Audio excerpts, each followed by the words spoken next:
Hello, this is Joseph Wilcox, Unit 7, Assignment 1, now talking about NATO.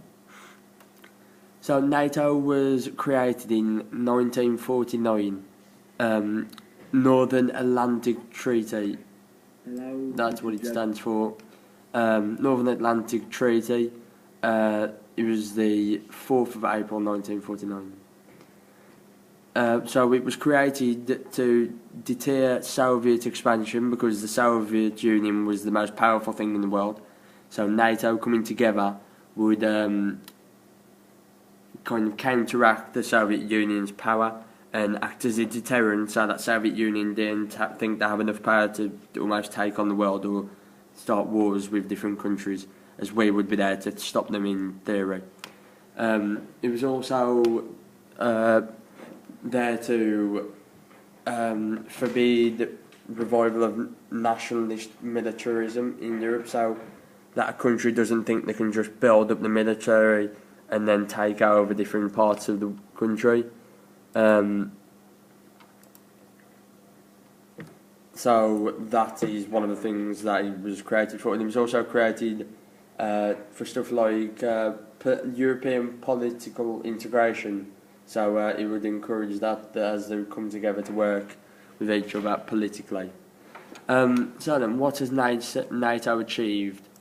So then, in 1945,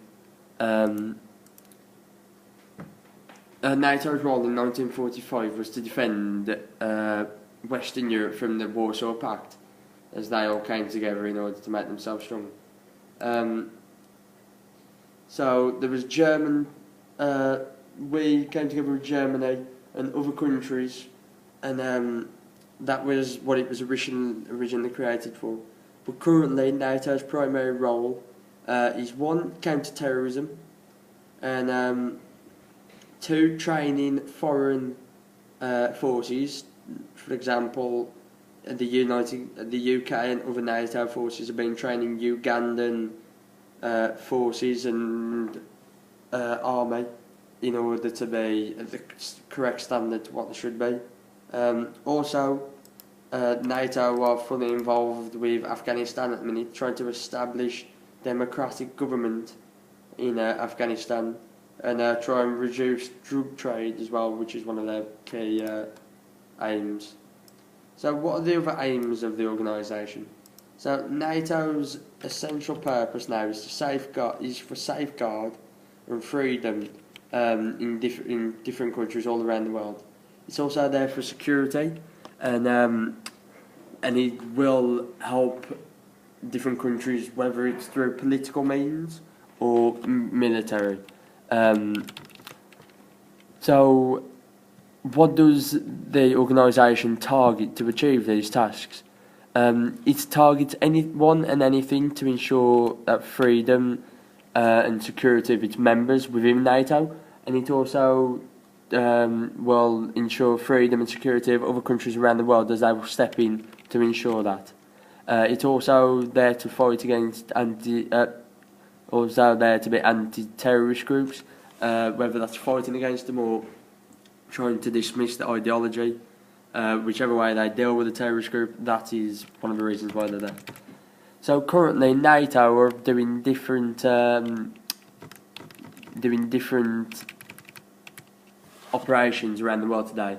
They are operating in Afghanistan, trying to set up a government which is democratic.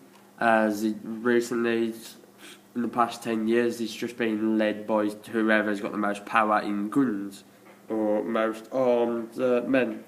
So that will be good for Afghanistan. Also, they've been fighting in Kosovo and peace talks in Kosovo. That was a little bit ago, and they've also been just off the Mediterranean and off the Horn of Africa. They've also been around there. NATO have.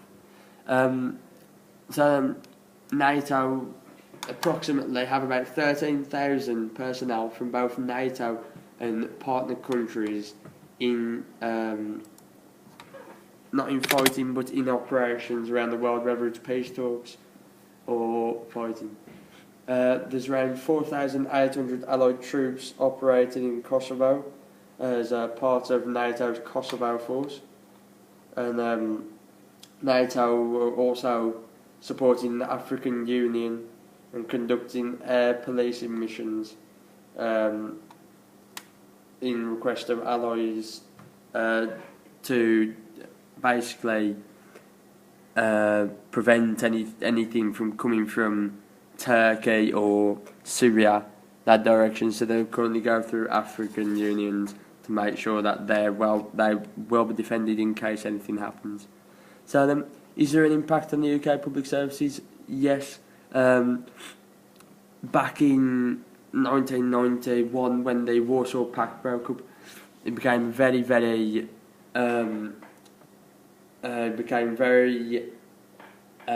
unclear what the purpose of NATO was when it broke up, because it was all set up. NATO was set up to counteract the power of the Soviet Union and the countries around there. But when that broke up, there was kind of left in doubt of what was going to happen. And before that broke up, we were always on alert for the Soviet Union, as they were the most powerful in the world, so we had to form together.